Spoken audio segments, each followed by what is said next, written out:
Hello friends, Radhe Radhe, हर हर महादेव। मैं मीनाक्षी एक बार फिर से आपके सामने उपस्थित हुई हूँ अपने अगले वीडियो के साथ, जो है फैमिली रिलेशनशिप ऑफ बेबीज़ कि ये बेबीहुड पीरियड में ही हम बात अभी करेंगे। जैसा कि पिछले बहुत सारे वीडियोस में हमने बेबीज़ के बारे कई डेवलपमेंट और बहुत सारे चीज़ों के बारे में जानकारियाँ ली। आज इस सेशन में हम उनका और उनके फैमिली रिलेशनशिप के बारे में बात करेंगे, जो कि एक बहुत बड़ा उनके आगे होने वाले डेवलपमेंट में कारण बन सकता है, एडजस्टमेंट में कारण बन सकता है। क्योंकि फैमिली जो होती है हर पर्सन के लिए बहुत ही इम्पोर्टेंस रखती है। तो जब एक बच्चा होता है वो अपने ड्यूरिंग बेबीहुड पीरियड में फैमिली रिलेशनशिप को कैसे बना पा रहा है, या उसके साथ कैसा family relationship other parents and other family members बना पा रहे हैं, उसका उसके आगे के जीवन में एडजस्टमेंट और डेवलपमेंट में बहुत बड़ा हाथ होता है। तो चलिए जानते हैं फैमिली रिलेशनशिप्स के बारे में जो बेबीज़ के साथ होती हैं। Because the early environment is limited primarily to the home, family relationships play a dominant role in determining the future pattern of babies' attitudes toward and behavior in relationship with others। जैसा कि हम जानते हैं कि early environment जो होता है वो बहुत लिमिटेड होता है बेबीज़ के लिए, क्योंकि वो विद इन होम ही रहते हैं और अपने फैमिली मेम्बर्स के ही बीच में, स्पेशली विद द पेरेंट्स होते हैं। तो वो जो होता है बहुत ही डोमिनेंट रोल प्ले करता है, बहुत इंपॉर्टेंट रोल करता है बच्चे के आगे आने वाले फ्यूचर में, उसके पैटर्न को लेके या उसके बिहेवियर को लेके, उसके एडजस्टमेंट को लेके, या फिर हम कह सकते हैं दूसरों के साथ उसके रिलेशनशिप को वो कैसे बिल्डअप कर रहा है फ्यूचर में। ये चीज़ शुरू में ही बहुत ज़्यादा इम्पॉर्टेंट होती है, घर से ही उसकी शुरुआत होना शुरू हो जाती है। Although this pattern will unquestionably be changed and modified as babies grow older as their environment broaden. जैसा कि हम ये भी बोल सकते हैं कि बच्चा जैसे जैसे थोड़ा बड़ा होता है, जब उसका जो एनवायरनमेंट होता है वो ब्रॉडर रूप ले लेता है, तो उसमें क्या होता है, अनक्वेश्चनेबली हम ये बोल सकते हैं कि उसका जो ये सारे पैटर्न जो अभी बने हुए हैं वो थोड़ा बहुत मॉडिफाइड और चेंज भी हो सकते हैं। The core of the pattern is likely to remain with little or no modification. लेकिन जो कोर, हम कहते हैं ना कि एक चीज़ होती है कि एक ऊपर ऊपर लेवल में कुछ चीज़ें चेंज या मॉडिफाइड होती हैं, बट एक कोर जो एक बेस होता है, वो जो उसका शुरुआती ईयर्स में, जो शुरुआत समय में बेबीहुड पीरियड में जो बन गया है, उसी के वो वही चीज़ उसको आगे लेके कितना भी चेंज हो या मॉडिफाइड हो उसका पैटर्न, बट जो कोर पैटर्न है वो वैसे ही बना रहता है। That is why early family relationships are so important. इसलिए शुरुआत में ही जो फैमिली रिलेशनशिप बनते हैं उसका बहुत बड़ा महत्व होता है। तो अब हम ये जानते हैं कि चलिए अब कुछ एविडेंस के बारे में बात करते हैं जो कि importance of parent child relationship के बारे में बताता है। तो parent child relationship is very important factor. तो उसको जानने के लिए कुछ एविडेंसेस हैं। Studies of family relationships have revealed that all family relationships are important factors in the individual's development. However, during the babyhood years, parent-child relationships are more important than any other family relationships. There are three lines of evidence to show the importance of parent child relationship during the babyhood years. तो यहाँ पे 3 lines of evidence हम देख सकते हैं parent child relationship, जो कि during babyhood years ये बहुत ज़्यादा इम्पॉर्टेंट रखता है बच्चे के आगे फ्यूचर एडजस्टमेंट और रिलेशनशिप को बिल्डअप करने के लिए। तो चलिए जानते हैं ये 3 मेन जो एविडेंसेस हैं पेरेंट चाइल्ड रिलेशनशिप वो क्या क्या हैं। पहला तो है इमोशनल डिप्रीवेशन, दूसरा है अटैचमेंट बिहेवियर एंड तीसरा है डिफरेंट साइज्ड फैमिली। तो चलिए एक एक करके थोड़ा थोड़ा जानते हैं इसके बारे में। Emotional deprivation, the first evidence of the importance of parent child relationship is the effect of emotional deprivation during the early years of life. ये इमोशनल डिप्रीवेशन को हम इस तरह से देख सकते हैं कि जो पेरेंट चाइल्ड रिलेशनशिप जो है इसमें बच्चे को क्या है कि किसी प्रकार का इमोशनल डिप्रीवेशन, मतलब जितना इमोशनली उसको एक फुलफिलमेंट मिलना चाहिए था वो नहीं मिला, कहीं ना कहीं कमी थी।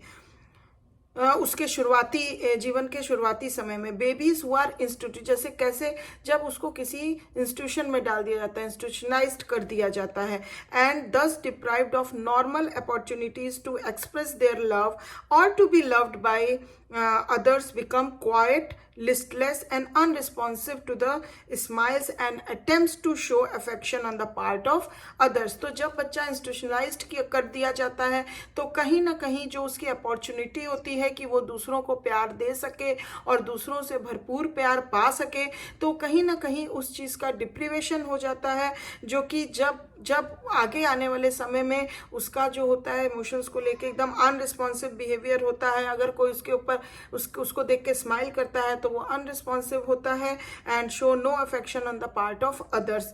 तो ये सारी बहुत सारी दिक्कतें बच्चे के अंदर डेवलप हो जाती हैं। They show extreme forms of temper as if seeking attention. तो कभी कभी बच्चा अटेंशन सीख करने के लिए बहुत तरह के टेम्पर टेंट्रम्स दिखाता है, and they give the general impression of unhappiness, और हमेशा एक एक्सप्रेशन ऑफ अनहैप्पीनेस वो शो करता है।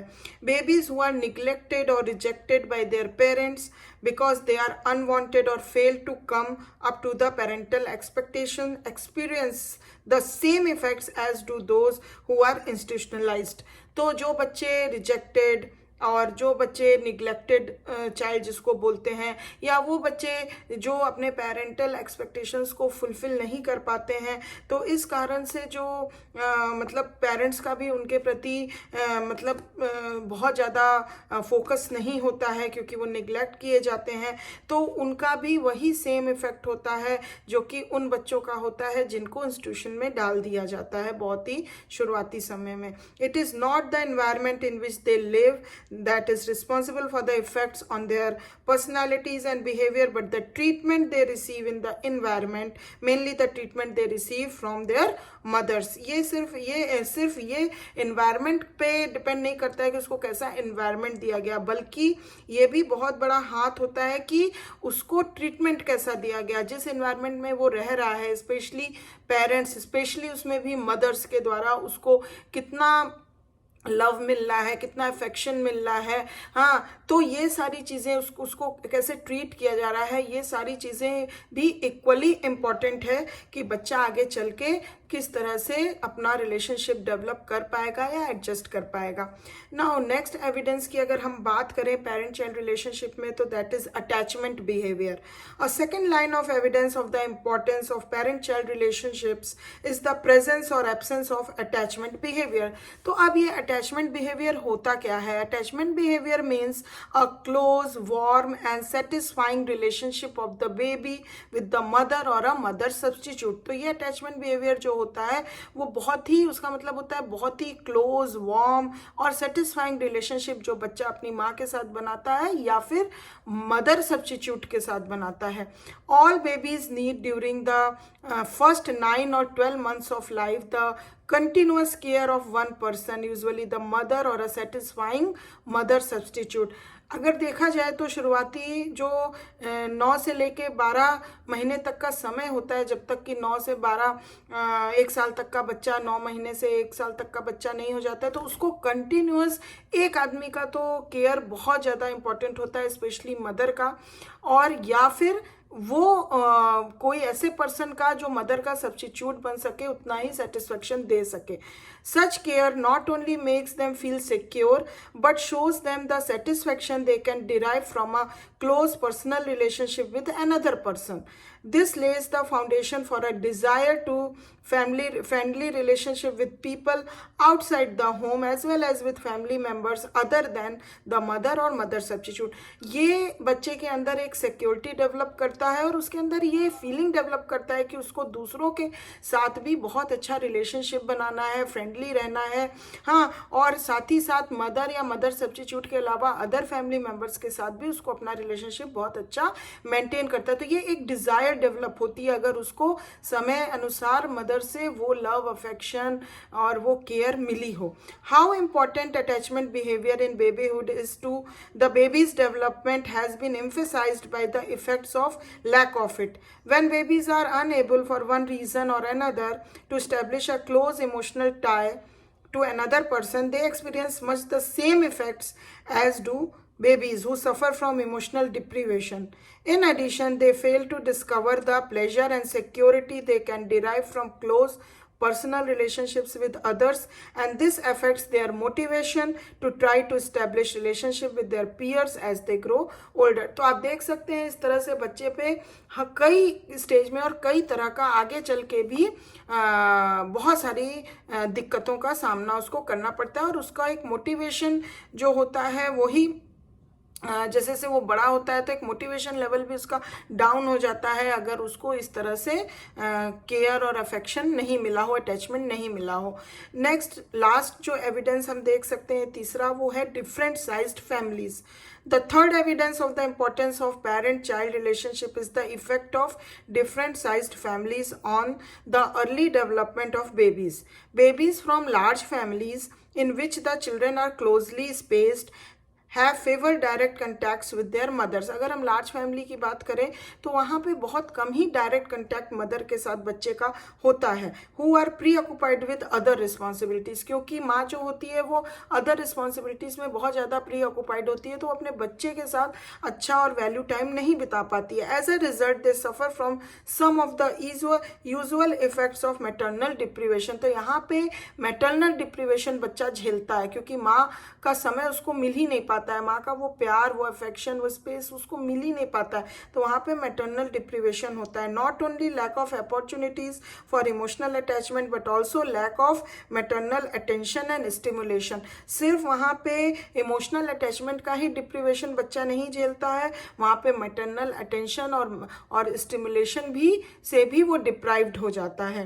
Lack of attention and stimulation can and often does cause them to become lethargic and do less than they are capable of doing। और इस वजह से क्या होता है, स्टिमुलेशन नहीं मिलता है, केयर नहीं मिलती है, इमोशनल अटैचमेंट नहीं मिल पाता है, तो इस तरीके से माँ का जब ये सारी चीज़ों से वो डिप्राइव्ड होता है तो वो बहुत ही लेथार्जिक बन जाता है, और जो चीज़ वो कर सकता है वो उसकी एबिलिटी भी उसके अंदर बहुत कम हो जाती है, लो हो जाती है, and is not capable of doing the thing. तो इस तरह से हम इन सारी चीज़ों से family relationship, specially parent child relationship के कुछ एविडेंसेस देके जिसको ध्यान में रखने से और कोप अप करने से जो बच्चा है वो अपने आगे आने वाले रिलेशनशिप, जब जैसे जैसे वो बड़ा होता है उसका जो इन्वायरमेंट है वो ब्रॉडन होता है, तो कैसे वो with in family and with in family members और other than family outer side में भी वो कैसे दूसरों के साथ रिलेशनशिप डेवलप करता है। तो ये सारी चीज़ें डिपेंड करती हैं कि उसका parent child relationship, family relationship during early years of age वो कैसा बना पाया है, कैसा उसका फाउंडेशन हुआ है। इसलिए बहुत ही इम्पॉर्टेंट है इन चीज़ों पे ध्यान देना, क्योंकि शुरुआत में जो हम रिलेशनशिप डेवलप करते हैं आगे चल के वही हमको पे करता है। तो मैं आशा करती हूँ कि ये सारी इन्फॉर्मेशन, ये सारी बातें आपको अच्छी लगी होंगी, रोचक लगी होंगी, पसंद आई होंगी। तो अगर आई हैं तो प्लीज़ एक लाइक ज़रूर दे दीजिए, और सब्सक्राइब नहीं किया है तो प्लीज़ जल्दी से कर दीजिए। आगे आने वाले और भी वीडियो मैं बहुत रोचकता के साथ लेकर आने वाली हूँ, और आप उसका लाभ उठाइए। और thanks for watching my video. अब मैं आपसे अगले वीडियो में मिलती हूँ, तब तक के लिए अपना ध्यान रखिए, ख्याल रखिए। Bye bye, take care.